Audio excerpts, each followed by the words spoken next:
mérite tout ce que nous devons, tout ce que nous défions comme honneur. C'est lui qui revient toutes les honneurs. À toi soit la gloire, à toi soit l'honneur, à toi soit la majesté, à toi soit la majesté, à toi soit la puissance, à toi soit la force. Merci Jésus. À toi soit la gloire, le règne et la majesté divine. Au nom de Jésus. Ainsi que je prie. Amen. Amen.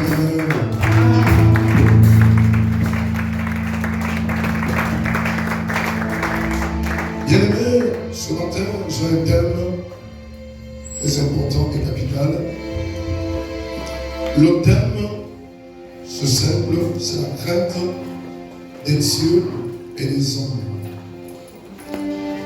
Nous pouvons lire dans le livre de Josué, au chapitre 4,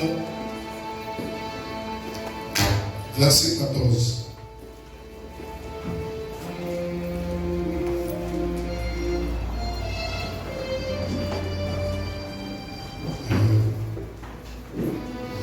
Honorons la parole de Dieu.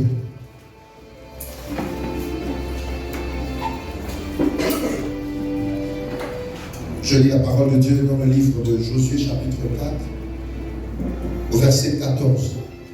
La Bible déclare: en ce jour-là, l'Éternel éleva Josué aux yeux de tout Israël, et ils le craignirent comme ils avaient craint Moïse tous les jours de sa vie. Amen.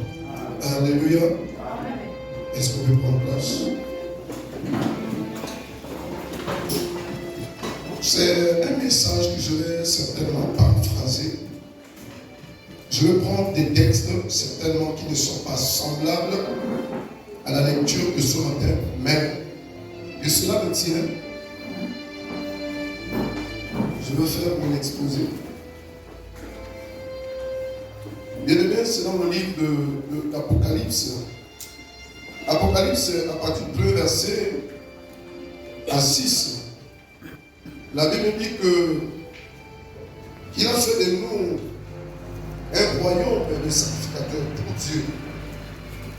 Pour Dieu, son Père. Alléluia. Amen. Il a fait de nous un royaume de sacrificateurs. Ici, dans le livre d'Hébreux, nous dit: en effet, tout souverain sacrificateur, puis le milieu des hommes est établi pour les hommes, dans le service de Dieu, afin de présenter des offrandes et des sacrifices pour les péchés. La Bible dit que tous sacrificateurs. Aujourd'hui, il y a comme une confusion qui semble s'installer dans les ministères. Les gens ne veulent plus peut-être entendre parler des sacrificateurs. Certains disent que le temps de sacrificateur est passé. Et que maintenant, les sacrificateurs ne doivent plus avoir lieu. À peine nous venons de lire le livre de Jean, c'est-à-dire le livre de 1 Jean. Nous avons lu ce livre, c'est-à-dire le livre de Jean dans l'Apocalypse, c'est Jean qui parle. L'Apocalypse, c'est Jean qui écrit. Alors, il dit, tous souverains sacrificateurs. Il parle de tous souverains sacrificateurs. Et il s'adresse à qui? Il s'adresse à nous. Il s'adresse aux pasteurs, il s'adresse au peuple. Il dit, il fait de nous un royaume des sacrificateurs. Or, le livre d'Hébreux, c'est Paul qui écrit. Il dit alors, tous sacrificateurs qui sont pris au milieu des hommes sont choisis pour une tâche. Alléluia. Pour une tâche importante. C'est d'offrir les sacrifices pour tous. C'est-à-dire lui-même y compris. Bien aimé, ce qui est étonnant, c'est que quand on essaie de faire notre lecture dans le livre de la Genèse, on comprend là que le premier à offrir les sacrifices, c'est Dieu lui-même. Alléluia. Amen. Le livre de Genèse nous fait comprendre que lorsque Adam et Ève ont péché, c'est Dieu lui-même qui avait tué la bête. Et il enleva la peau pour les couvrir. Et c'est lui le premier sacrificateur. Alléluia. C'est Dieu lui-même le premier. En effet, ce n'était pas Abraham. Le premier, c'est Dieu lui-même. Dans le livre de la Genèse, vous connaissez déjà tout ça. Que quand Adam avait péché, alors qu'ils avaient fait des figues comme couverture, Dieu n'était pas du tout content de ces figues qu'ils avaient portées. Il les a fait des vêtements qu'on appelle, n'est-ce pas, les peaux de bête. Alléluia. Amen. Alors là, il avait tué un animal. Il avait tué un animal pour faire cette peau, les habits de Adam et Ève, ce qu'ils devaient porter. Et je ne jeûne pas peut-être à la prédication de certains parce que je suis, comme je le disais, je suis en train de paraphraser. Et la première personne aussi à offrir la dîme, ce n'était pas toujours Abraham. C'était Dieu lui-même aussi, encore. C'est toujours dans le livre de la Genèse. La Bible dit qu'il y avait l'arbre qu'il avait placé au milieu du jardin que Dieu avait interdit. Adam et Ève, l'arbre de la connaissance du bien, c'était un arbre. Dites avec moi un arbre. L'arbre de la connaissance du bien et du mal, c'était un seul arbre et c'était la dîme. Donc le premier appel à dîme, ce n'est pas les hommes, c'est Dieu lui-même. Le premier à offrir des sacrifices, ce ne serait pas les hommes, c'est Dieu lui-même. Alléluia. C'est là l'importance de comprendre certaines choses.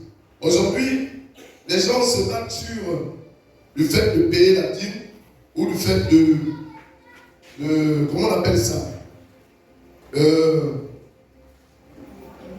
d'aimer les sacrificateurs. Aujourd'hui, les gens pensent que ces choses sont faites hasard. Non. Alléluia. Non, ce n'est pas du hasard. C'est du sérieux. C'est Dieu lui-même qui a initié le sacerdoce. C'est lui-même le premier sacrificateur. C'est pourquoi l'Apocalypse, qui est le dernier livre, et vous connaissez le dernier livre, Jean qui ferme la Bible avec les paroles. Et il dit, il a fait de nous un royaume des sacrificateurs. Maintenant, je ne comprends pas la nuance de certains individus comme nous les pasteurs. Lorsqu'on est dans le zèle, on dit les sacrificateurs ne doivent plus régner. Mais à quel moment les sacrificateurs? Ce n'est que sur la terre. Parce que le ciel, c'est Dieu lui-même qui va prendre les règnes et les commandes. Vous êtes d'accord avec moi? Mais si on est sacrificateur, à quel moment? N'est-ce pas sur la terre? Certains disent que ça c'est des choses d'avant. C'est plus des choses plaisantes. Mais tout est là. Au commencement avec Dieu, lui-même était le sacrificateur. Au commencement avec Dieu, lui-même il a payé la dîme.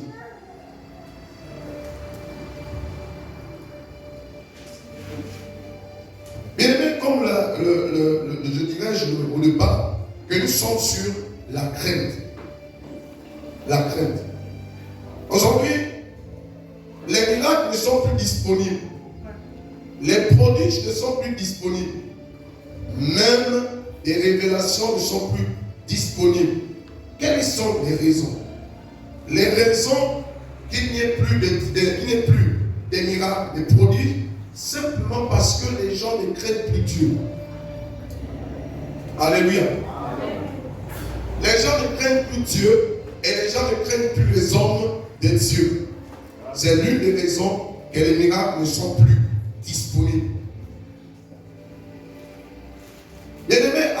temps de Samuel, on dit que la parole se faisait rare. Mais qu'est-ce qui a rendu la parole rarement au temps de Samuel, au temps d'Élie, le sacrificateur?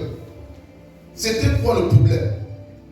C'est parce que il n'y avait plus de crainte d'après les interprétations de Daniel. Est-ce que vous comprenez? Parce que quand, au temps de Samuel, parce que Dieu, quand il appelle Samuel, Dieu va tout dire à Samuel. Il va lui relater les problèmes qui se trouvent dans le foyer d'Élie, le sacrificateur. Et Élie, le sacrificateur, va dire à Samuel, ce que tu as reçu de Dieu, ne me cache pas. Vous avez déjà fait la lecture. Alléluia. Il dit, dis-moi tout. Je veux savoir. Alors, quand le frère a libéré les paroles, il a ouvert sa bouche pour dire, il a dit, mon frère, tu ne crains plus Dieu. Il n'y a plus la crainte de Dieu. Dans ta maison, on trouve le désordre. Dans ta maison, on trouve le désordre. Ce qui fait que les paroles, les prophéties, les miracles, les prodiges deviennent rares. Alléluia. C'est le manque de crainte qui rend les choses de Dieu rares. C'est la crainte de Dieu qui fait que les nations que vous écoutez aujourd'hui, les guerres vont se faire entre les peuples, les uns et les autres, les royaumes bien sûr, mais ça cause du manque de la crainte de Dieu. Or, les gens confondent crainte des hommes et crainte de Dieu. Alléluia. Amen. Tu peux craindre quelqu'un parce que tu travailles chez lui. Et tu n'as même plus la parole pour dire, mon frère, accepte le Seigneur. C'est différent de celui qui sert Dieu avec crainte. Alléluia. Amen. Alléluia. Amen. Parce que quand tu crains les hommes, tu crains d'évangéliser, tu ne crains pas Dieu, tu crains les hommes. Alléluia. Amen. Et ça cause de cela, le manque de crainte, il y a eu l'absence au temps de Samuel, les prodiges et les miracles.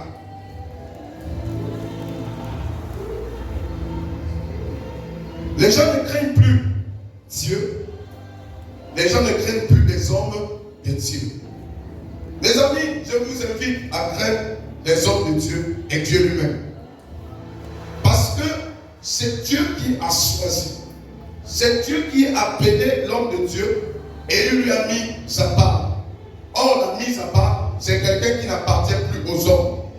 Il appartient à Dieu. Les amis, lorsque vous avez accepté Jésus comme Seigneur et Sauveur, vous ne vous appartenez plus à vous-même. Alléluia. Les gens ont la crainte même de dépenser ce qu'ils ont. Entre craindre Dieu et craindre ce qui doit arriver. Par exemple, qu'est-ce qui est important? Alléluia. Vous savez, aujourd'hui, les gens parlent de l'Ukraine, parlent de, comment on appelle, du Niger, de ce qui se passe au Niger, un peu partout en Afrique. Craignent encore ce que Poutine est en train de faire. Mais bien aimé, cela était déjà annoncé dans le livre de Matthieu 28. Que dans les derniers temps, ce serait difficile. Un royaume s'élèvera contre un royaume. Donc, en ce moment, et Dieu va dire, pour nous qui le servons, qui le craignons, Dieu lui-même, ne craignons pas ces choses. Il faut que ces choses arrivent. Amen. Alléluia. Amen. Donc, ici, nous avons plus peur de ce qui nous arrive là, maintenant, de nos yeux, mais nous n'avons pas peur de Dieu lui-même, qui viendra juger. Alléluia. Amen. Il est mieux pour toi un jour de te retrouver pauvre parce que tu as servi Dieu. Que de te retrouver pauvre ou bien de te retrouver riche sans Dieu. Amen. Alléluia. Amen. Le problème du jeune homme riche, quand Dieu me demande de vendre tous ses biens et de partager les distribuer aux pauvres, c'était une épreuve. Vous pensez que Dieu n'a pas la pensée que nous avons aussi soif, nous avons aussi besoin de la vie. Et d'ailleurs, lui-même a commencé à pleurer lorsqu'il est monté dans les montagnes de la prière. Il a dit à Pierre, ah Pierre, si tu pouvais seulement veiller un peu avec moi. Mais vous n'avez même pas pu. Là, on est en train de me réclamer maintenant, c'est fini. Je suis en train de partir. Vous n'avez pas pu veiller avec moi. Les amis, même Dieu a eu peur de certaines choses. Si un Dieu comme Jésus a eu peur des événements à venir, ce ne serait pas moi. Mais toi, au contraire, qui as déjà écouté la parole, mais à l'évidence qu'il faut que ces choses arrivent. Mais quand ces choses seront arrivées, il faut que toi tu sois prêt. Alléluia.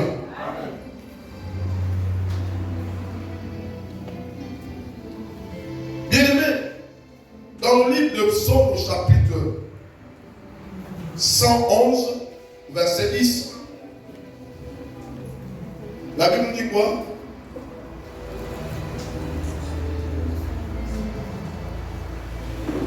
Psaume 111, verset 10. La crainte de l'Éternel est le commencement de la sagesse. La crainte de l'Éternel est le commencement de la sagesse. Alors si les gens disent qu'ils sont sages, si tu dis que tu es sage, alors ça veut dire que tu crains Dieu. Mais si tu crains Dieu, tes œuvres doivent démontrer que tu crains l'Éternel. Alléluia. Sinon, ta sagesse n'a pas un sens. Parce que la sagesse intervient là où il y a la crainte de Dieu. Quand on dit que cette personne est sage, c'est à partir du moment où il craint Dieu. Parce que la crainte de l'Éternel est le commencement de la sagesse.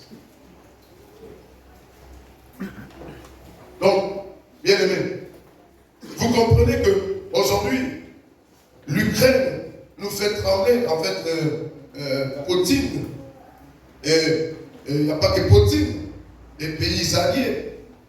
Aujourd'hui, tout le monde en parle et tout le monde a peur. Aujourd'hui, même le chrétien lui-même, il a peur. Même là, tu ne sais même plus où aller. Les tensions sont en train de se lever de gauche et à droite. Tout est en train de se basculer de gauche et à droite.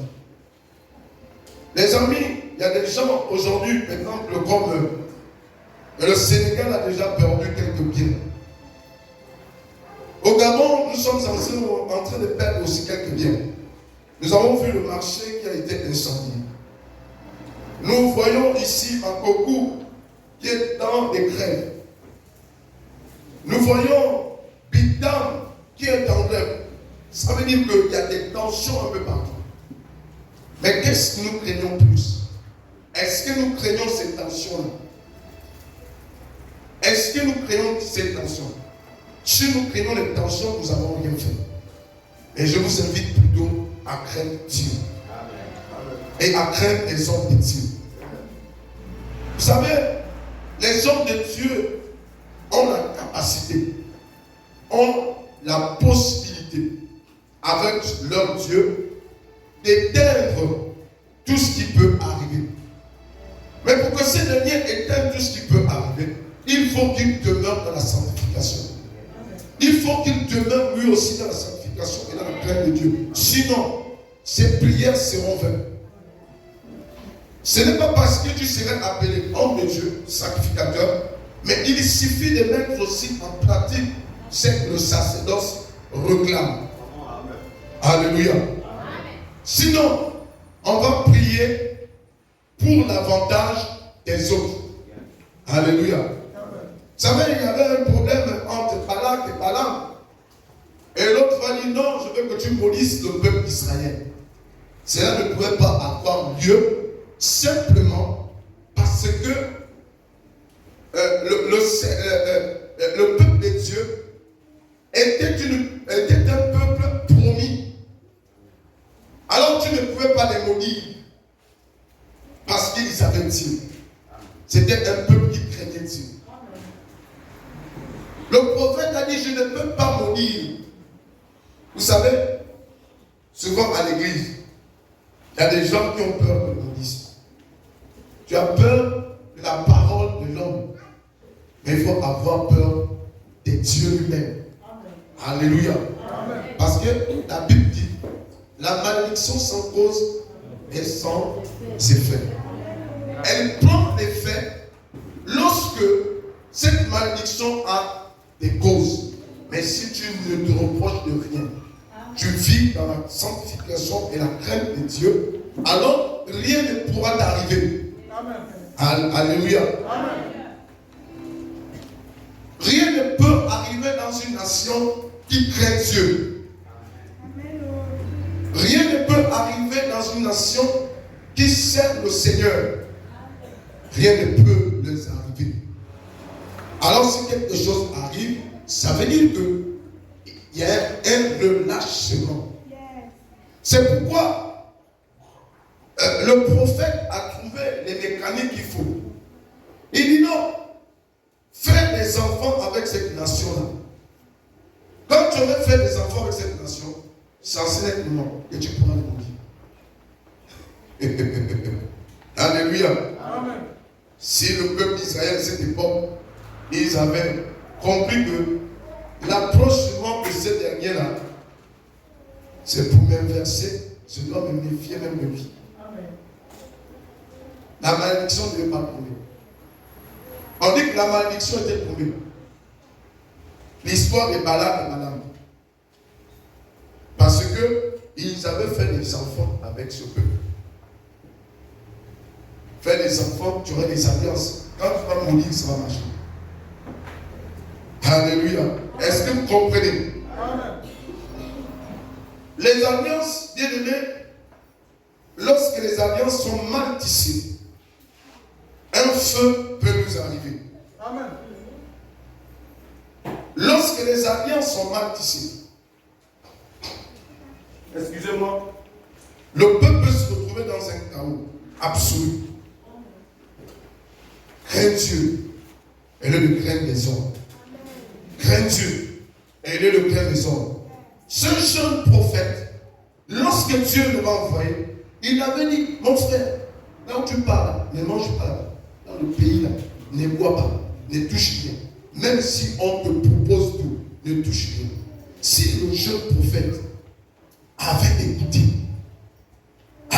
ce que Dieu l'avait dit, il ne devait pas manger. Alléluia. Et pourtant, c'est un prophète. Écoutez, ce n'est pas le fait d'être un point qu'on ne peut pas tomber dans le chaos. Yes. On peut tomber dans le chaos, la tête, la nuque, comme la nuque d'Élie le sacrificateur, c'est prise. Ce n'est pas parce qu'on est sacrificateur. On est sacrificateur, certes, mais dans la sacrificature, il faut que tu aies la crainte de Dieu. Amen. Cela va marcher pour toi. Cela marchera pour moi aussi. Mais s'il n'y a pas de crainte, cela veut dire que le travail que tu vas faire sera voué à l'échec. Le travail qu'on fait est souvent voué à l'échec parce qu'on n'a pas la possibilité même de craindre Dieu. Et on se dit, je suis sacrificateur. Rien ne peut m'arriver. Dieu est avec moi. Dieu est avec moi lorsque je le crains. Amen. Amen. Alléluia. Amen. Ben oui. Bien aimé, un peuple comme le peuple d'Israël, un choix de Dieu, Dieu n'a pas refusé de tourner le dos pour eux. Alléluia. Ah oui. Ah oui. Ici, ce qui arrive dans les nations des autres, nos prières peuvent aussi arriver là-bas pour éteindre ce qui arrive chez les autres. Afin que cela ne traverse pas pour venir nous trouver ici. Nous ne sommes pas à l'écart. Alléluia. Bien-aimés, nous sommes dans les temps où chacun doit comprendre qu'il est le temps pour nous de marcher avec Dieu. Vous savez, je bénis la mort de ma maman. Je bénis la mort de ma maman. Lorsqu'elle meurt, on a fait la prière de repentance à ma maman sur le lit de l'hôpital. Après les derniers mots, elle a arrêté de parler les mots. C'était à l'époque du pasteur, lui il n'est plus pasteur, c'est Mflanjan. Je me souviens que on avait amené là-bas à l'hôpital. On a fait une prière de délivrance. Vous savez, même à la dernière minute, tu peux perdre le royaume. Amen. À la dernière minute, tu es déjà presque à la porte de l'entrée. Tu es en train de cogner même la porte. Mais on te dira, non, c'est trop tard. Les portes sont fermées. À cause de quoi? Le manque de crainte. Le manque de crainte. Certains disent, mais moi je veux craindre le pasteur. Pourquoi? C'est un homme comme moi. Non. À partir du moment où il a été choisi, si tu parles pour Dieu, le pasteur est une part, un point de Dieu est une part. C'est-à-dire que les sacrificateurs, vous, le peuple, vous êtes une part. À partir du moment où tu es une part de Dieu, tu n'es plus dans le camp de l'ennemi. Tu ne peux plus. C'est-à-dire, à un certain moment, essaie de faire le prospectif de ta vie. Essaie de revoir cela. Essaie un peu de faire des analyses quelquefois de ta vie. Où est-ce que tu es en ce moment avec le Seigneur? C'est ça que tu dois faire. À tout moment, tu dois faire un travail. Tu vas comprendre que tu es passé aujourd'hui, nous sommes à quelle époque? Nous sommes en 2023. Tu vas comprendre que tu es encore en retard. Tu es resté en 2010. Pendant que les autres avant. Vous savez, parfois quand j'arrive à l'église, si je n'étais pas en relation avec Dieu, quand j'arrive à l'église, je sens que je suis en retard. Il y a des choses que je ne comprends pas. Même quand on est pasteur, tu sais que qu'est-ce qui se passe? Il y a un petit problème. Tu es comme déphasé. À cause de l'absence d'un culte. Il m'arrive quelquefois. Donc vous comprenez que il y a des choses que tu peux être en retard. Il y a des choses que tu peux être en retard. Tu es en retard de beaucoup. Tu es en retard de beaucoup. Or, est-ce que les sacrificateurs, ça là c'est pour faire quoi? Les gens sont allés jusqu'à se battre sur l'accoutrement des pasteurs. L'autre se bat pour les toges. Mais la toge ne sauve pas. C'est la vie de la personne que Dieu va sauver. Alléluia. Tu seras sauvé à cause des conditions que Dieu a données. Le vêtement ne sauve pas. Même si tu portes des croix sur toi, ça ne te sauvera pas. Ce qui te sauve, c'est ta relation avec Dieu. C'est tout. Donc ici, je ne peux pas me pointer devant l'écran de télévision pour faire soit la propagande, ou bien encore c'est discuter pour quelqu'un qui s'est habillé en sacerdoce. Ça là, c'est une perte de temps. C'est une perte de temps. C'est une perte de temps. Restez là en train de dire, est-ce que vous voyez comment le pasteur s'habille? C'est pas normal. Vous voyez comment il s'habille? C'est pas logique. Les amis, ça c'est une perte de temps. Tu vas rester en 2010. Les autres sont déjà en 2023. Le temps de te rattraper. Et ils seront déjà loin. Loin dans la gloire de Dieu. Alléluia. Des pasteurs, vous prenez toute une émission. Vous parlez des vêtements. Mais my God. Au lieu de s'appuyer sur la personne de Jésus, au lieu de s'appuyer et de dire les temps qui nous arrivent actuellement, qu'est-ce que je dois faire? Ce qui est en train de se passer actuellement, si Jésus me trouve dans cet état, je fais comment? Un pasteur doit aussi se poser des questions. Et si Jésus vient demain là, ou aujourd'hui là, je fais comment? Il n'y a pas, nous ne sommes pas à l'époque de nous disputer sur des vêtements, sur l'huile d'onction. Mais pourtant même l'huile c'est quelque chose, c'est écrit. C'est quelqu'un peut expliquer. Je prends cette huile que moi j'utilise. Et c'est moi qui ai fabriqué ça. Hein? Je connais comment ça se passe. Je le connais maintenant. Les ingrédients qu'on a mis dedans pour développer cette huile, je le connais. Ce que je sais, c'est que je l'utilise. Bon, quelqu'un prend le parfum qu'il met dedans, qu'il met même les tomates, qu'il met même les oignons. Il te dit que cette huile, par exemple, d'onction. À quoi ça peut te faire? Ça, c'est insignificatif. Alléluia. Vous savez, à un certain moment, j'utilisais, quand j'étais à l'Alliance chrétienne, l'huile d'onction, à l'époque, c'est-à-dire que les années 82, les années 2003, 2000, l'huile, on ne pouvait pas trouver ça dans le marché. C'était rare, l'huile d'onction. Nous, on utilisait l'huile d'arachide. On priait et on imposait les mains sur les malades recevaient la guérison. Avec l'huile d'arachide. Bon, comment ça marchait? Mais ça marchait. Donc moi je me dis, quelqu'un compose l'huile d'onction comme il veut. Il dit que ça c'est l'huile qui vient du ciel. Mais du moment où on a prié pour quelque chose, ça devient quelque chose du ciel. Alléluia.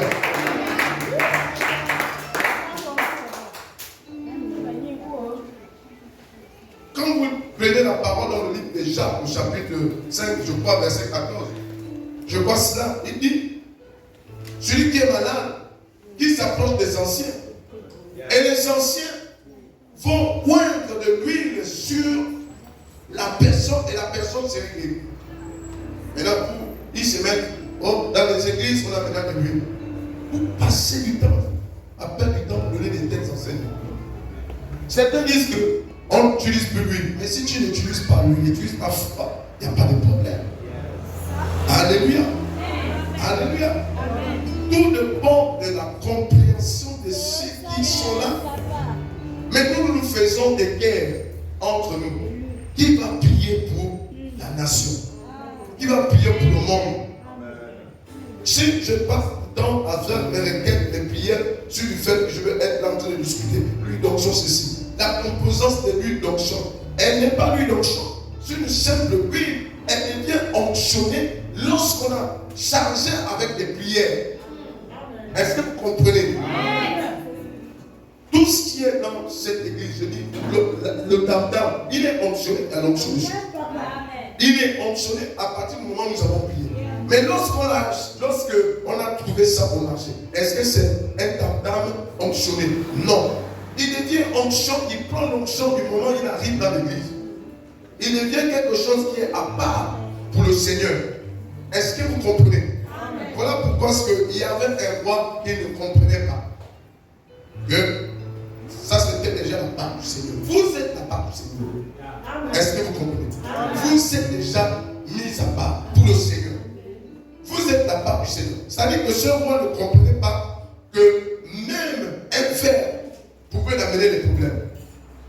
C'était à l'époque de Daniel. Ce roi, bien aimé, il a pris les alcools, il a mis dans la coupe qu'on servait. C'est-à-dire que cette coupe était destinée aux sacrificateurs pour la communion. Et là, quand il a fait la guerre, il a trouvé ça dans l'église. Il a pris, il a mené avec lui. Allez. Il dit, bon, c'est qu'on a mené là. Allez, servez-moi les choses là-dedans, moi je bois. Ça c'est quoi? Il a méprisé ce qui était à part pour le Seigneur. Et il a pris, il a bu, même si c'était de l'eau simple. Mais ce n'était pas destiné à ce qu'on prenne de cette manière. Même si c'était de l'eau qu'on mettait dans le verre. Mais comme cela n'était pas destiné à le faire, lui il l'a fait. Et un doigt est sorti contre le mur et a commencé à écrire. Compter, diviser, peser. Est-ce que vous comprenez? Le doigt est sorti du mur du roi qui était assis. Il aperçoit contre le mur un doigt en train d'écrire. Qu'est-ce que ça veut dire? Vous savez, les choses de Dieu, lorsqu'on a déjà prié, ça veut dire que la chose devient à part pour le Seigneur. Est-ce que vous comprenez? Le peuple d'Israël était déjà mis à part pour le service de Dieu. Il ne devait pas se mélanger. Lorsqu'il y a eu le mélange, il y a eu la cacophonie. Il ne s'écoutait plus. Et comme il s'écoutait, vous savez, il y a des voix qui ont tissé des alliances. Les alliances qui étaient interdites. Les rois comme le roi Saül, qui n'était pas destiné à offrir des sacrifices. Il va offrir un sacrifice. Dieu ne serait pas d'accord. Au cours de la guerre, je vais dire que non, quand tu pars en guerre, ne prends pas cette chose-là. Ne prends ni fille, ni femme, ni enfant, ne prends personne. Laisse-les mourir. Et lui, qu'est-ce qu'il a fait? Il a pris des michimiches. Il dit, non, ça c'est pour moi d'abord. Il a pris les michimiches, il l'a amené. Il dit, ça, c'est là, certains seraient des esclaves. Dieu avait dit, non, ne fais pas ça. Lorsque tu parles, combat et tu reviens. Les alliances ont introduit, ici dire que beaucoup de nations ont eu des problèmes avec les alliances. Les alliances ont introduit beaucoup de choses. Alléluia. Amen. Alléluia. Amen. Les alliances avec crainte, c'est mieux. Crainte éternelle. Crainte éternelle. On va prendre le livre de Actes, chapitre 2, verset 43. On va prier. C'est ce que je suis en train de dire.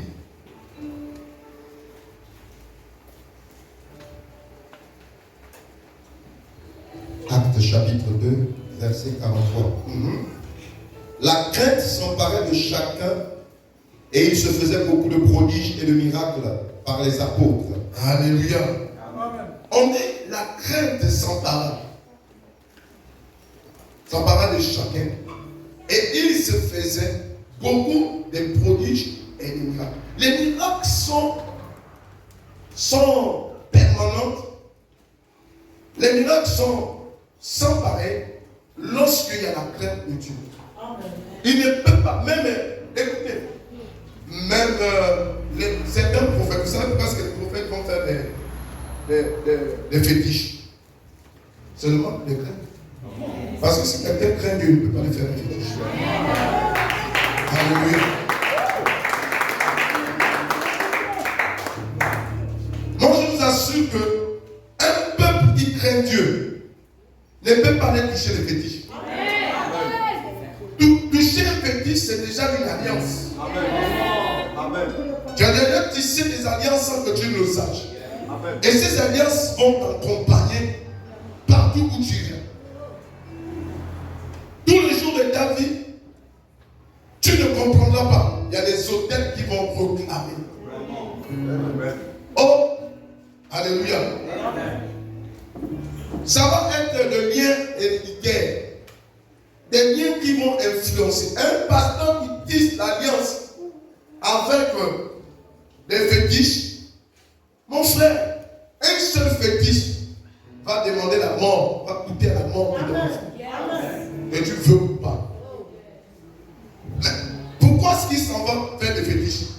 Mais parce qu'il n'y a plus de prodiges, il n'y a plus de miracles, la parole de Dieu se fait rare, tu n'arrives pas à prophétiser, et à partir de là, c'est ce qui amène beaucoup de prophètes. Il se dit, bon, si je ne le fais pas, le peuple va partir. Mon frère, rentre dans la chambre, ferme la porte, et prie Dieu.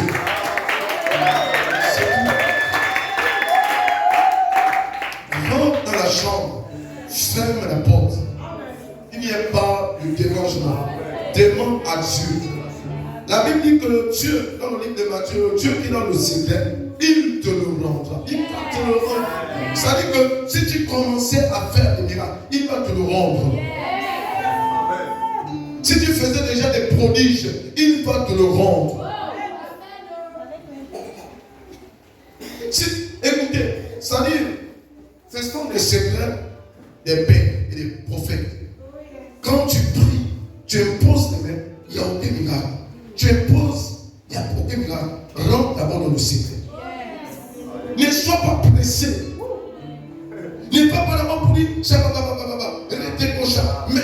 marcher. Je chasse, je brise. Non. Quand quelqu'un rentre dans la chambre, vous savez, je vais vous dire une chose qui est vraie. C'est quand quelqu'un rentre avec son mari, les femmes qui sont là, excusez-moi, je suis en train de parler. Lorsque tu rentres avec ta femme, ta chérie dans la maison, vous fermez la porte. Et quand c'est que vous allez dire là-bas, c'est pour que les autres n'entendent pas. C'est des moments d'intimité.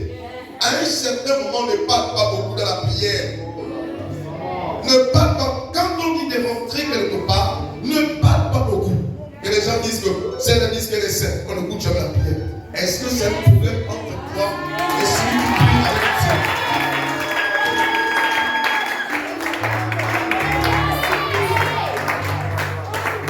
À un certain moment, il y a on appelle les prières de combat. La prière de combat, tu es en train de briser, casser, chasser, détruire tout ce que tu tournes. Mais quand tu es avec ton mari, tu vas faire quel boucan? Là, avec le mari, c'est un problème de boucan. C'est un problème de douceur et de tendresse. Il nous assure que quelque part, une voix va se faire entendre. Alléluia. Aujourd'hui, les gens n'écoutent plus la voix de Dieu. Écoutez la voix de Dieu. Même un simple fidèle qui est dans l'église peut écouter la voix de Dieu. Donc, tu peux écouter la voix de Dieu. Tu peux écouter la voix de Dieu. Parce que tu es un sacrificateur en miniature. Il ne reste plus qu'à d'emblée, la vie chrétienne dit bon voilà, tu es ceci, cela. Mais tu es un chrétien, tu es un pasteur. En miniature, tu es là. Tu rentres dans la chambre. Tu rentres. Tu te fais d'abord bébé devant ton père. À un certain moment, il faut te taire. Le chant que certains ont l'habitude de chanter, je me taise, j'apprendrai maintenant à écouter ce chant que j'ai écouté, c'est un peu de chanter ce chant. Si je vois, si je fais quoi? Si je me tais, en ce moment tu feras quoi? J'en prendrai. Et écoutez quoi? La voix du bon berger se fait entendre dans le silence.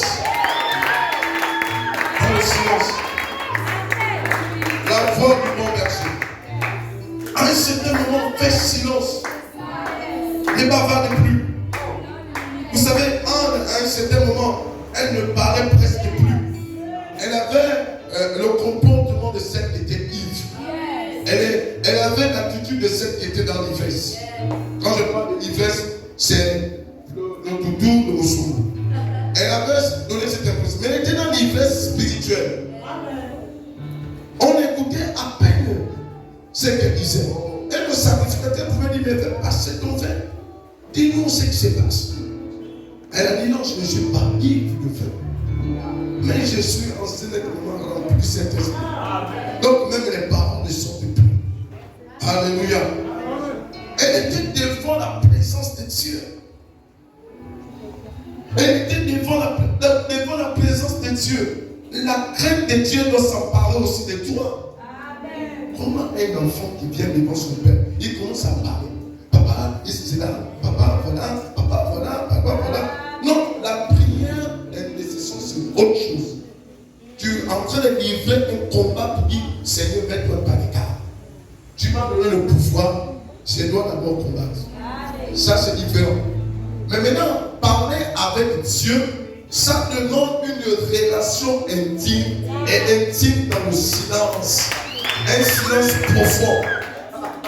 Parfois même les ennemis m'ont dit, mais lui il est déjà mort à l'intérieur. Non, tu n'es pas mort. Tu es en train de...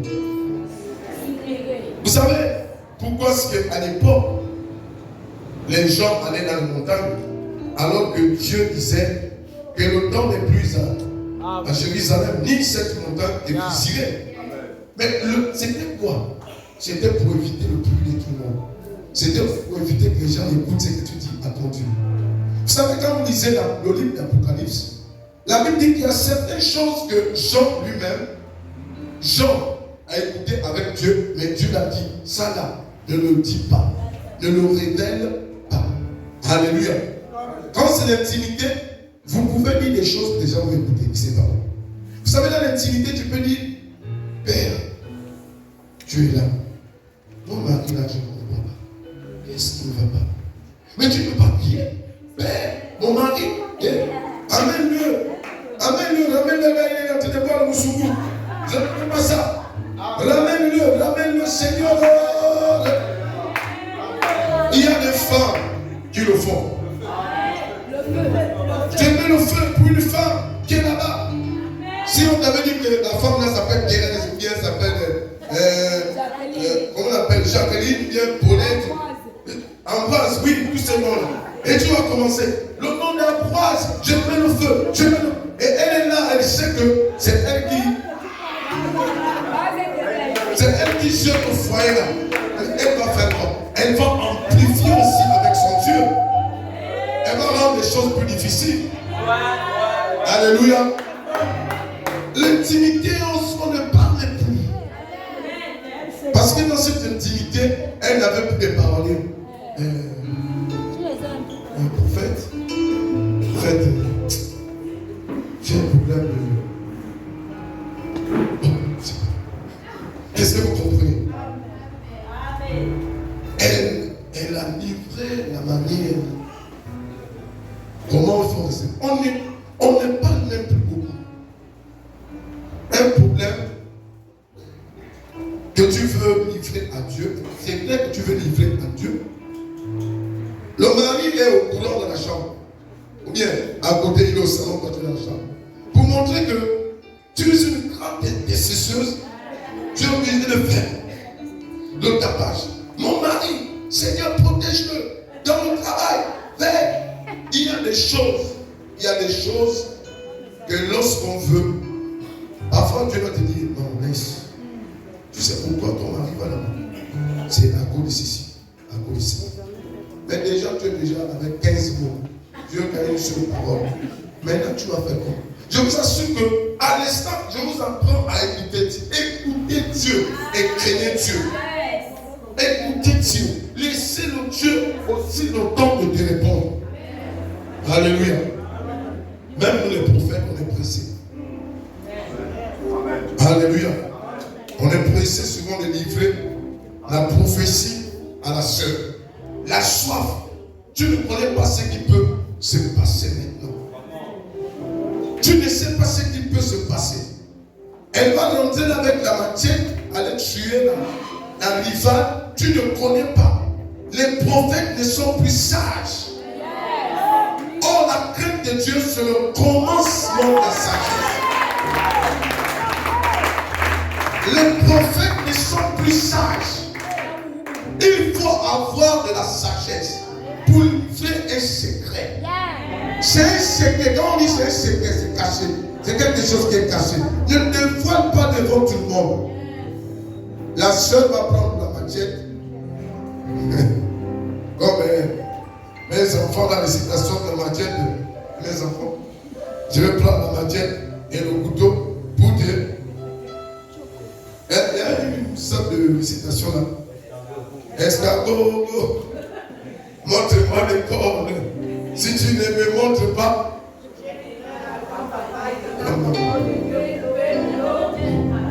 avec quoi? La machette, le couteau. En fait, c'est ma fille qui m'aime toujours aussi. Elle est quelque part là. C'est la fille de. Comment on appelle?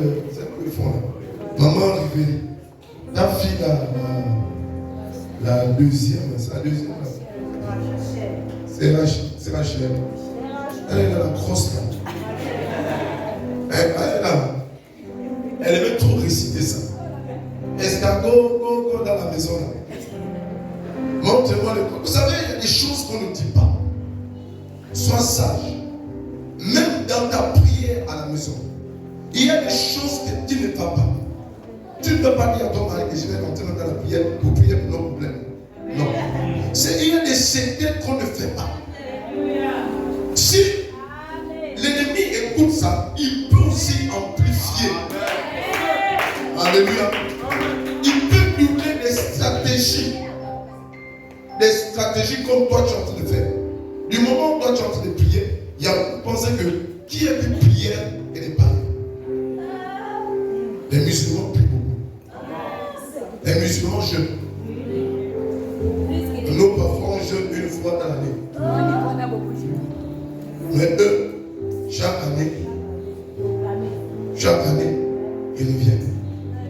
Ils prient beaucoup. Les musulmans prient du matin jusqu'au soir. Le matin, il prend sa petite nappe dîner là. Mais quand tu vas venir demander les croquettes, les biscuits, il te dit, ah là, attends d'abord. Il va t'appeler là, papa. Je suis d'abord. Il n'y a pas quelqu'un qui prie plus que les païens. Il n'y a pas de gens qui prient plus que les païens. Mais pourquoi certaines choses ne sont pas exaucées? C'est la manière. Alléluia. C'est la manière. Dites avec moi la manière. Dites avec moi la manière. Dites avec moi la sagesse. Alléluia. Sois sage. Même dans ta prière. Sois sage. Sois sage. Quand Jésus allait prier, il n'avait pas averti à Pierre et à Judas que je m'avais prié. Il est parti la prier. Il a reçu la révélation. Il a dit à Pierre, j'ai prié. Mais quand tu seras enfermé les autres. Mais je n'ai pas prié pour l'autre. Parce que le diable a déjà réclamé. En réalité, le diable avait réclamé les deux. Mais il a prié pour l'autre qui était elle. On doit attentionner ou bien. Attentionner. Disposer. Alléluia. Mais oui. Comment aujourd'hui, même dans la façon de faire, de marcher avec Dieu, on n'a plus la crainte. Et nous pensions tout arrêter devant nous. Les vents qui basculent autour de nous. Nous pensons que nous pouvons les arrêter de la manière... non. Écoutez, quand tu pries, rentre dans la chambre. Les musulmans ne rentrent pas dans la chambre. Alors qu'est-ce qui se passe? C'est une prière hypocrite. Pour se faire voir devant tout le monde qu'il prie. Mais ce n'est pas ça. Alléluia. C'est ça. Les pharisiens hypocrites. Vous pensez qu'en force de montrer aux gens que tu jeûnes, tu pries, que tu as fait quoi? Alléluia. Beaucoup d'entre nous, même quand ils jeûnent, ils commencent à taper sur les enfants. Je sors de nos jeunes. Voilà. Puis tu laisses tranquille. Non, je ne t'appelle. Je suis dans mon jeu. Il ne faut pas gaspiller mon jeu. Le jeûne ne te donne pas le droit de ne pas faire la cuisine. Le jeûne ne t'empêche pas de faire l'histoire de ton mari. Mais aujourd'hui, je suis dans le jeûne. Tu ne vas pas commencer à m'aider. Donc, tu es en train de faire une démonstration de jeûne ou quoi? Bien-aimé, celui qui jeûne doit avoir la crainte de Dieu. Celui qui prie doit avoir la crainte de Dieu. La crainte. La Bible dit que quand la crainte s'est emparée de ce peuple-là, alors il se faisait beaucoup de miracles. Si vous voulez avoir des miracles dans une église, craignez Dieu. Craignez Dieu. Si tu veux avoir des miracles, les miracles sont disponibles dans la crainte de Dieu. Dans la crainte de Dieu. Ne dites pas que vous êtes déjà pasteur et que vous ne pouvez plus craindre Dieu. C'est archi faux. Craignez Dieu. Craignez Dieu. Craignez Dieu, bien-aimé. Craignez Dieu. Certains disent non, nous sommes pleins de pauvres. Oui, si les gens allaient dans les montagnes, c'est parce qu'ils craignaient Dieu. Et Jésus dit que l'heure est arrivée où les vrais, les véritables, adoreront le Père en esprit et en vérité. Mais en esprit, on dit en esprit. en esprit. L'homme vient. L'adoration doit avoir sa crainte. Quand quelqu'un adore Dieu, il doit avoir la crainte. Parce qu'en ce moment, beaucoup de choses peuvent se passer. Il y a manque de présence de Dieu parce que nous ne connaissons pas le Dieu des esprits, comme on le dit dans le livre d'Apocalypse au chapitre 22. Non. Le Dieu des esprits, quand il est là, quand on parle de Dieu des esprits, c'est-à-dire tout ce qu'on peut obtenir est esprit. Amen. Est-ce que vous comprenez? Amen. Alléluia. Amen. Le Dieu des esprits est parmi nous. L'adoration doit avoir sa crainte. Je vous assure que ce n'est pas faire de l'adoration des rituels mortuaires où on est habitué. On doit se lancer, plonger dans la présence de Dieu avec crainte. Avec la crainte. Marche avec la crainte. Si tu marches avec la crainte, je t'assure, c'est là où Jésus disait que s'il est possible, il dit, même si je suis présent, il y a des gens qui ne connaîtront pas la mort. Est-ce que vous savez que parmi nous, il y a des gens qui ne vont pas connaître la mort? Alléluia. Amen. Tu peux faire partie de ceux qui n'ont pas eu la possibilité de connaître la mort. Oui. À cause du fait que tu es dans la crainte. Est-ce que vous comprenez? Il y a des gens qui ne vont jamais connaître la mort. Je ne vous parle pas de moi. Parce qu'on va dire, le pasteur va dire à l'église qu'il ne va pas mourir. Et le jour où vous allez me voir mourir, vous allez dire, mais il est là sur la tombe là. C'est pas lui qui a les verres. Il disait, oh, il ne va jamais mourir. Et il est là. Non. Bien aimé, je dis, je donne la possibilité. Il y a des gens qui seront enlevés. L'enlèvement. Enoch a été enlevé. Enoch a été enlevé. Qui que vous connaissez encore? Élie a été enlevé. Or, la Bible nous dit dans le livre de Jacques qu'Élie était la même nature que toi et moi. Alléluia.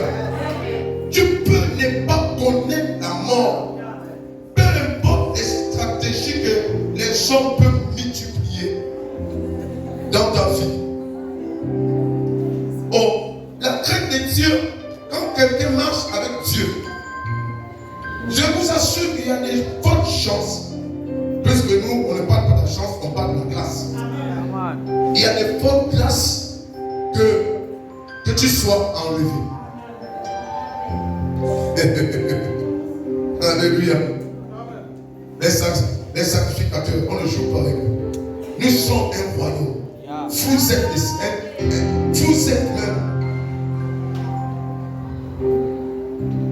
les sacrificateurs.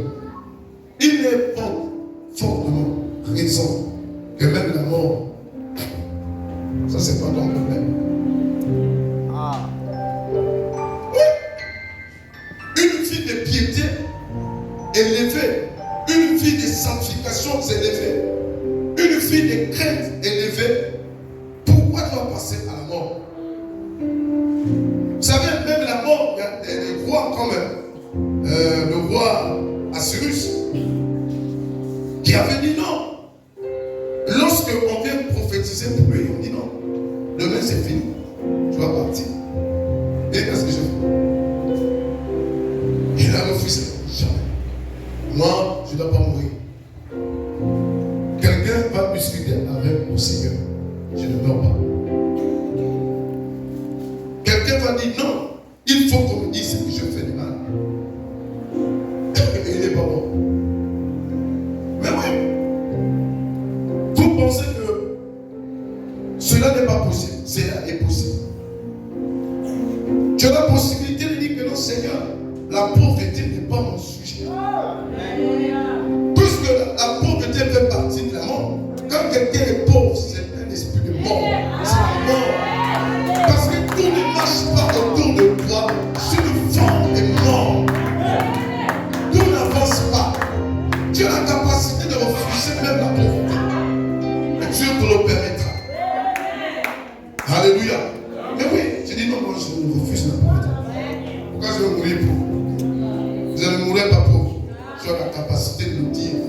Et quand tu as la capacité de le dire, il faut être ferme. Alléluia. Oui, il faut être ferme dans tes propos. Il faut être ferme. Ne te détourne pas de tes propos. Ce n'est pas, on va dire, il y a la mort qui est arrivée. Et toi, tu dis, ah, je vais mourir. Tu commences à avoir peur. On la mort frappe la voiture. Alléluia. Quand l'esprit de mort a frappé en Égypte, vous pensez que c'est les Égyptiens qui sont morts? Non. Il y en a qui ont refusé. On n'a rien fait pour le problème entre Israël et Pharaon. Pourquoi il frappe là? Et il est mort à cause du business. Alléluia. Elle est de craindre la voix du Seigneur. Elle est de craindre Dieu. Lui, il craignait son business. Ah, moi, je ne peux pas perdre mon business. Ah, non, non, non. Bien aimé, lorsque la mort a frappé, vous connaissez l'histoire de l'autre. Il y avait un saint.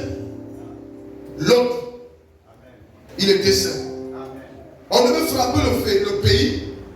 Mais du fait qu'il y avait un saint, Dieu a mis un écart sur ça. Mais celle qui était culpabilisée par son business, elle aussi est restée. Alléluia. Mais oui. Elle était tellement affinité. Elle a créé des relations avec son business. Elle avait peut-être un business, je ne sais pas, compliqué. Elle voit, elle dit non, c'est que les gens sont venus à ça. C'est fou. Vous savez, à l'Ukraine, peut-être les gens ne connaissaient pas. Il y a des gens qui ont pris le temps de fuir. Ce n'est pas tous qui vont mourir, c'est de l'Ukraine. Mais quand Dieu ne veut plus quelque chose, il juge de sa manière.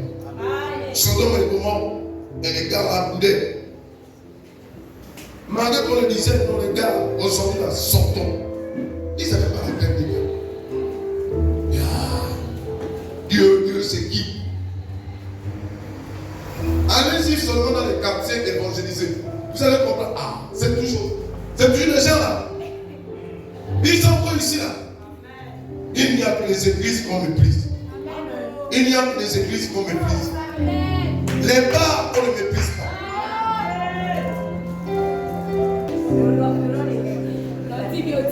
Alléluia.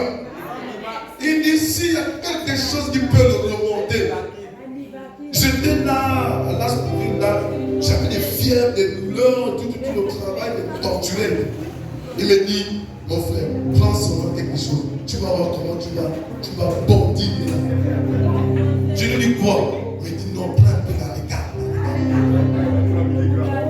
Il prend ça tout de suite. Tout de suite, là, tu vas mourir. Tout de suite, tu vas mourir. Tu vas te respirer. Il dit mon frère, là, tu combien? Il est très sérieux. Je ne dis pas des choses sérieuses, tu dis que je suis un comédien. J'ai dit, mais ça, c'est pas comédie. Moi, je vais aller voir avec ça. Voyez-vous, c'est-à-dire, il y a des gens qui pensent que ce sont ces choses-là qui peuvent le faire vivre. Alléluia.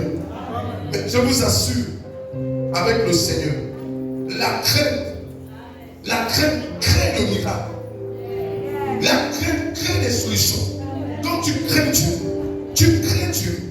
et que tu recherches quelque chose, tu cherches quelque chose, tu crains Dieu, je t'assure quand je te parle, si la crainte a déjà commencé dans ta vie, et je te dis la vérité, peut-être tu ne vas pas arriver au carrefour, quelque chose, tu aurais une bonne nouvelle.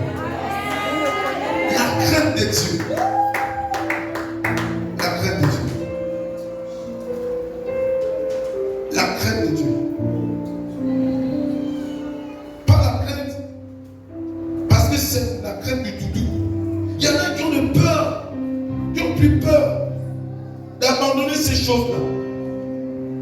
Ils craignent que si ces choses ne sont plus, lui il serait vide. Non. Je te dis que Dieu a encore des choses à faire avec toi. Il y en a qui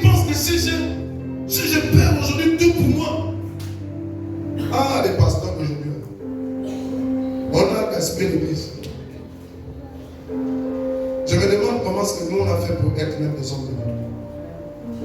Du moment où on n'avait même pas de micro, on n'avait pas de batterie. À peine on jouait avec les capots, les d'argent, les cordes, les d'argent, on faisait taper ça.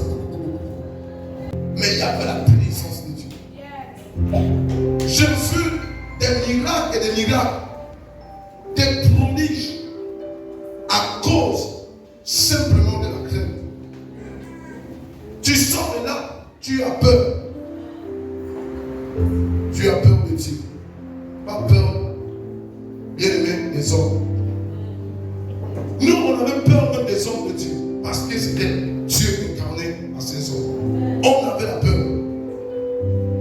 Je me souviens que notre défunte maman avant de mourir, lorsque le pasteur arrivait comme ça, elle avait une petite bière, elle cachait sa lumière.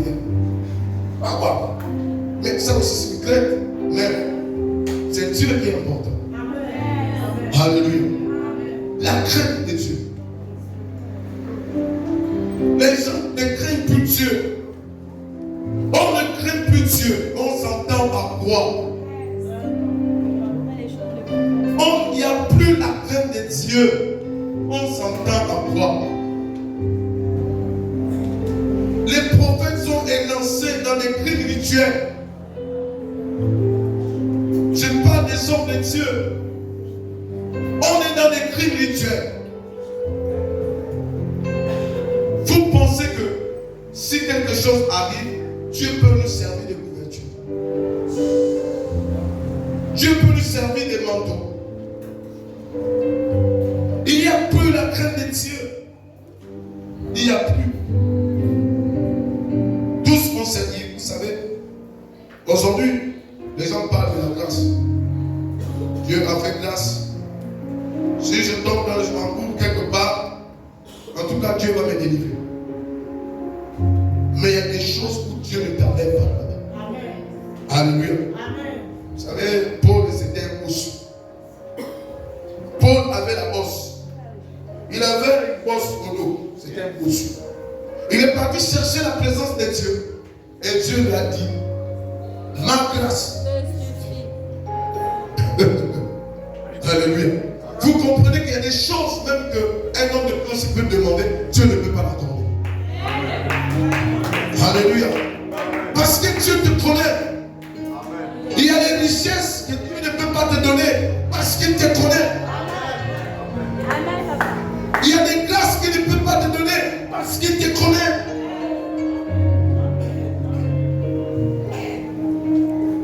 Il y a sa faveur qui ne peut pas être accessible à nos vies parce qu'il nous connaît.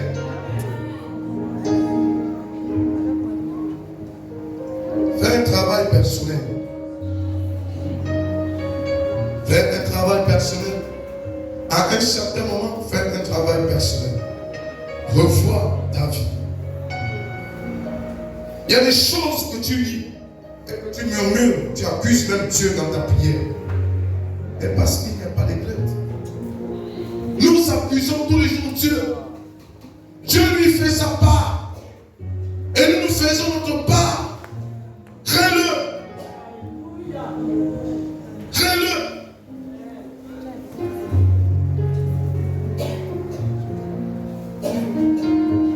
Apprends à mettre ton genou et il t'aidera à mettre sur la tête. Il n'y a plus de crainte. Lorsque nous allons nous sortir de là, il n'y aura plus de crainte. Alors que dans des moments pareils, avec tout ce qu'on entend, les gens sont l'homme est bizarre. Ils entendent seulement que ça arrive. Pour qu'en un moment, ils se glissent dans la chambre pour commencer à prier. C'est quand le gendarme te pointe le fusil que tu vas commencer, oh Seigneur mon Dieu, aide-moi. Mais quand c'était possible pour toi de te mettre dans la posture de ceux qui craignent Dieu, qui servent Dieu, tu ne veux pas. Les gens entendent. Vous entendez quoi? Tu entends quoi, maman? Tu entends quoi? Il n'y n'y a pas des heures, il n'y a pas des moments, il n'y a pas de temps. C'est quand tu as écouté. La Bible nous dit ici, là, dans le livre des Actes, qu'après le discours de Pierre, c'était après le discours de Pierre, que la crainte s'est emparée de ce que Pierre disait. Et là, il se faisait beaucoup de prodiges et de miracles. Après le discours de Pierre, il y a eu beaucoup d'âmes, plus de 3000 qui se sont donnés dans le Seigneur. La crainte de Dieu, bien-aimé, crée le miraculeux dans ta vie. La crainte de Dieu. La crainte de Dieu change de destinée.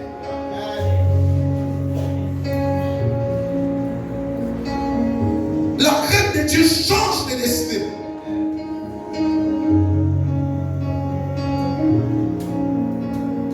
La crainte de Dieu, crainte Dieu.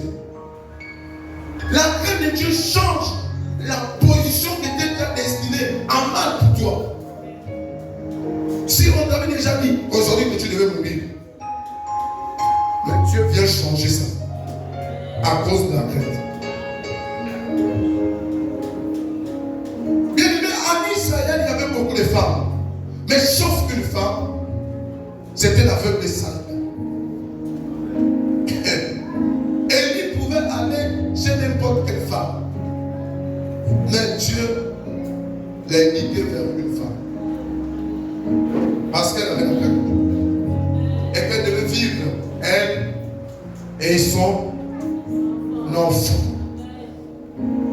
Alléluia. Elle devait vivre, elle et son enfant.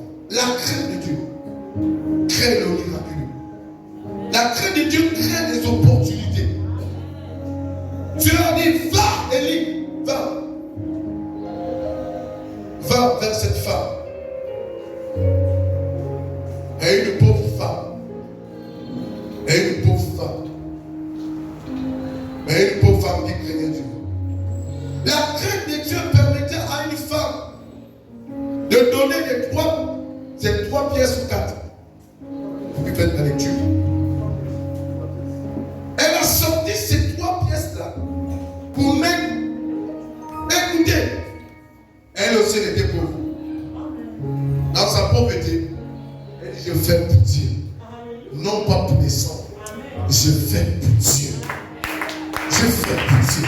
Et quand quelqu'un a dit je fais pour Dieu, ne revient plus pour dire ça c'était pas ce que je voulais faire. À moins que tu changes peut-être encore, tu doubles l'autre stratégie. Ça c'était bien, je donne au-delà. Quand la crainte de Dieu s'empare de toi, tout ce que tu fais, tout ce que tu vas faire, tu ne peux pas porter le jugement. Si moi je commence à porter le jugement pour ce que je fais dans le ministère, je vais trouver quoi? Alors que ce que je deviens aujourd'hui, c'est ce que je semais avant. C'est ce que tu as semé. C'est ce que je récolte maintenant. Alléluia. Et je récolte même au centuple. Alléluia. On n'avait pas d'emploi, on donnait tout ce qu'on avait. Ça crée des bagarres entre mon épouse et la crainte de Dieu. Je dis chérie, tu ne comprends pas, mais tu comprendras ça plus tard. Et on avait un enfant. Il fallait le nourrir. La crainte de Dieu. Vous ne connaissez pas la crainte de Dieu. Craignez Dieu. Les hommes de Dieu. Alléluia. Craignez les hommes de Dieu. Un jour, je dis à ma grande soeur, Marie-Blanche, en effet, ce que tu as, ce n'est pas parce que tu es ici, mais parce que tu as sémé. Et Dieu s'est souvenu de la sémence. Parce que Dieu, il sait rendre. Maintenant, si tu veux encore, sème encore pour avoir encore. Parce qu'on doit aller de gloire en gloire. L'on doit progresser. Quelle est ta progression spirituelle? Quelle est ta progression, ta marche spirituelle? Tu ne peux pas t'arrêter à écouter ce que les gens disent dans les télévisions, dans les radios. Toi, tu dois écouter ce que Dieu Toi, tu n'écoutes pas la radio, mais toi, tu écoutes ce que Dieu te dit. La crainte de Dieu. La crainte de Dieu.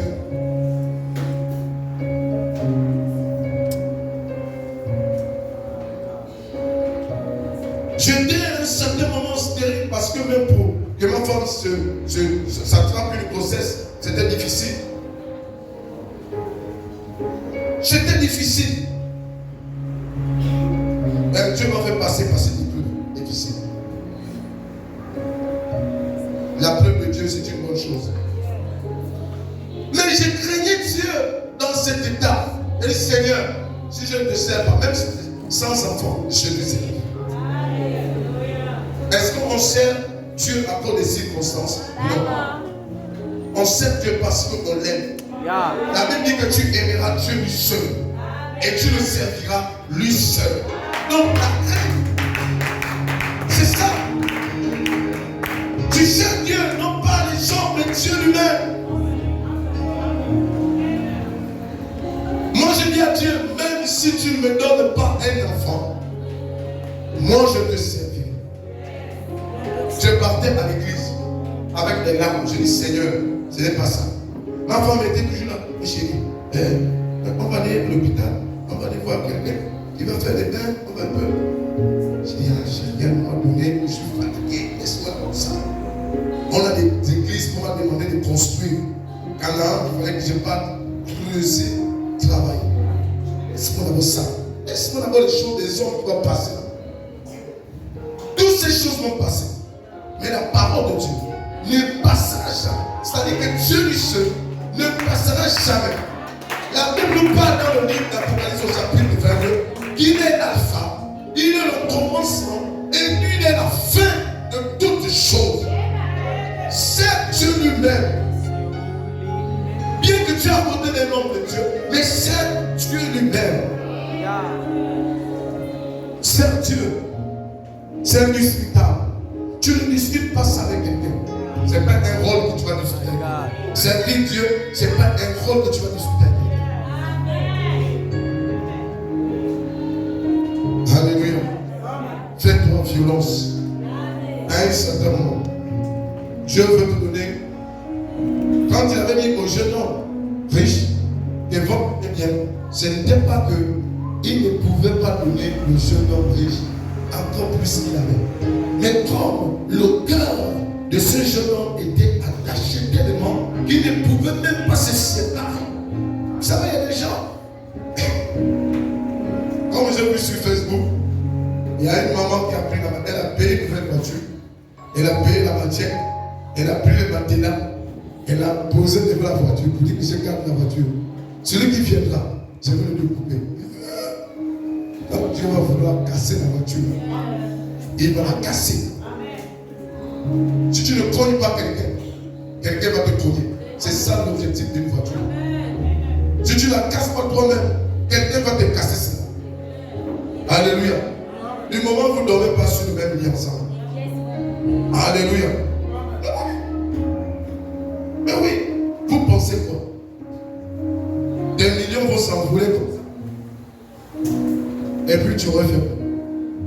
Mais quand quelqu'un sait Dieu, il est comme l'aigle qui renouvelle chaque jour. Est-ce que vous comprenez? L'aigle a l'intention de changer son plumage. Hein? Et il est devenu vulnérable. Il devient encore vulnérable. Mais après quelques jours, dis-moi, après quelques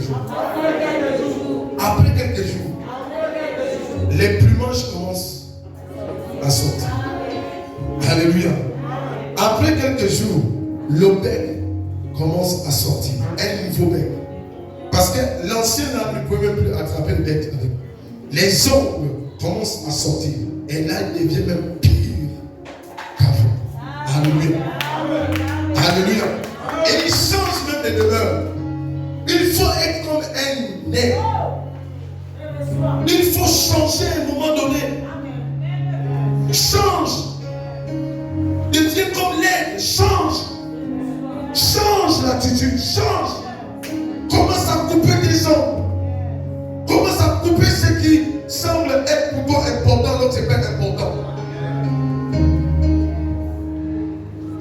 que Dieu ne l'abandonne pas. Le serpent, lui, commence à enlever tous les chapitres qu'il a, la peau qu'il a, pour prendre une autre peau. Alléluia. Mais oui, si aujourd'hui on dit que vous êtes des aigles, commencez à travailler comme aigle. Ne simplement pas dire, je suis aigle, j'arrache. Mais il faut connaître le principe. Il faut connaître le principe de l'aigle. Alléluia. Alléluia. Dieu est merveilleux. Dieu est merveilleux. Dieu est merveilleux. Enlève ton vieux plumage. Enlève aujourd'hui ton vieux plumage. Dépouille-toi. Enlève ton vieux plumage. Enlève ton vieux plumage. Enlève. La Bible dit que Jésus a perdu sa gloire à cause de nous. Mais il a retrouvé celle qui était au-dessus de celle qu'il avait sur la terre. La Bible dit que quand il est monté, on l'appelait le roi. Il a eu toutes les odeurs. Alléluia. Il faut à un moment donné être vulnérable. La vulnérabilité, ce n'est pas mauvais. À un moment donné, il faut être vulnérable. Vous avez dit non, ce n'est pas possible. Oui. À un moment donné, sois vulnérable. Ce n'est pas un problème.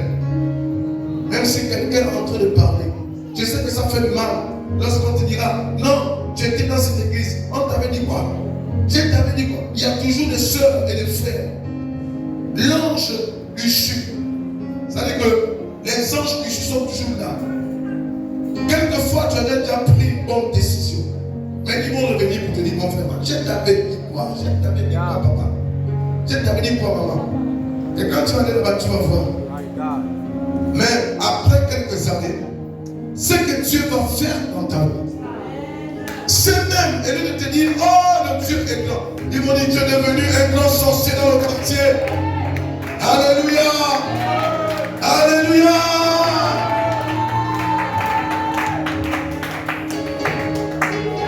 Lorsque je construisais cette église, elle était en planche. Les gens se moquaient de cette église. C'est que je ne comprends pas, c'est que l'on connaît se moquer de quelqu'un. Les gens passaient là, votre église qui est en planche là. Ça c'est quelle église? Ça c'est pas les églises en planche. Et à un certain moment, il y avait déjà un bousculade. Où on disait maintenant qu'on devait fermer les églises en planche. Nous, on avait peur. Et je priais Dieu en cachette, comme je vous dis, et en secret. Et quand Dieu m'a exaucé, pour qu'on bâtisse le temple, ce temple est devenu la parole des gens. Le pasteur est devenu sorcier. Vous ne voyez pas le temple. Vous ne voyez pas comment il s'appelle. Vous ne voyez pas comment il marche. Quand j'étais vulnérable, vous avez critiqué. Aujourd'hui, Dieu enlève mes plumes. Là, il a changé même mon plumage. Vous venez encore me critiquer dans mon élévation.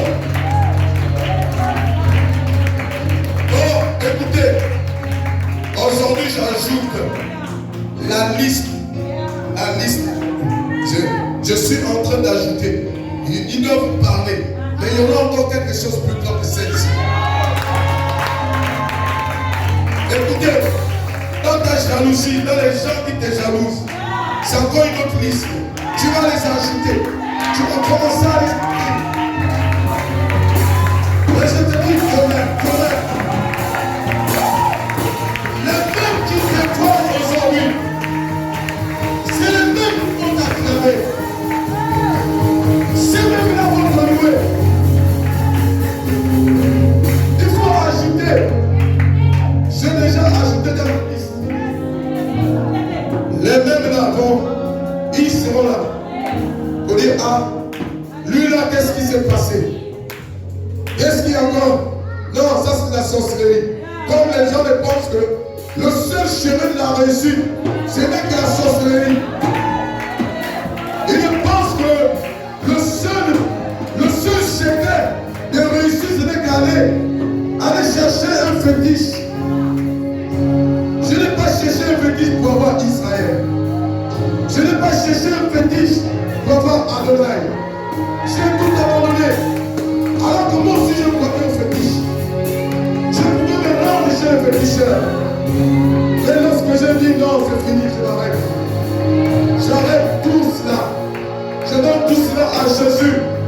J'ai donné ma vie à Jésus, à l'alliance chrétienne de cela. J'ai dit, Seigneur, fais. Si tu fais, c'est bon. Tu ne fais pas si c'est bon. Mais je suis attaché à toi.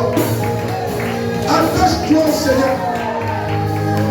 Bien-aimé, tu ne seras plus la personne qu'on va se moquer. On va de nouveau au pont. Je t'annonce que tu es le rêve. Je t'annonce que tu es un roi. J'annonce que tu es un roi. J'annonce que tu es un roi. J'annonce que ton règne commence aujourd'hui. Ton règne commence aujourd'hui.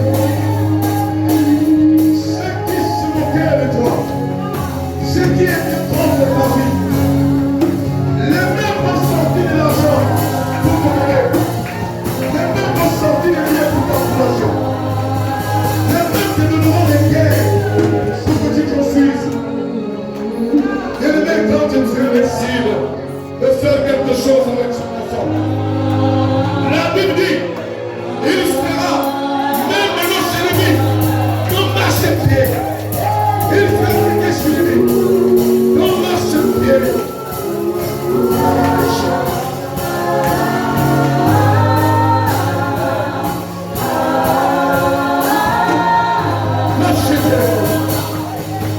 Il fera même des ennemis. On marche pied. Tu vas marcher sur tes ennemis.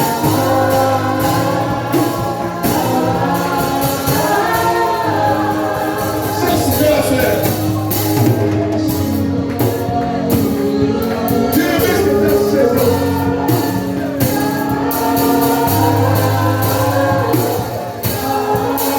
Tu es mon frère. Tu es capable.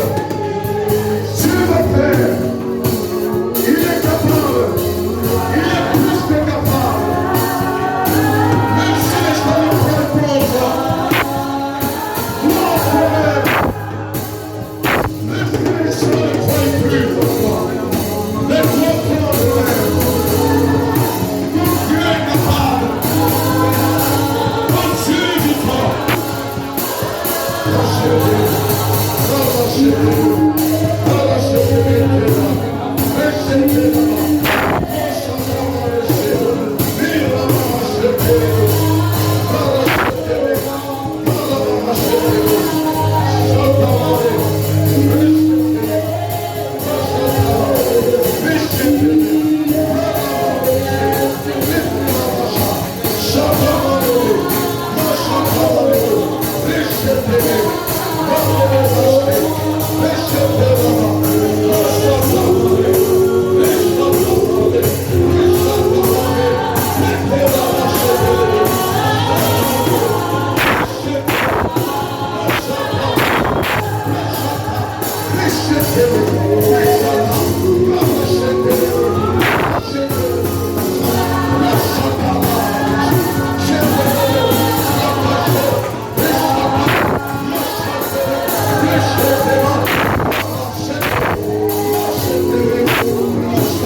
péché. Maintenant, je t'aime.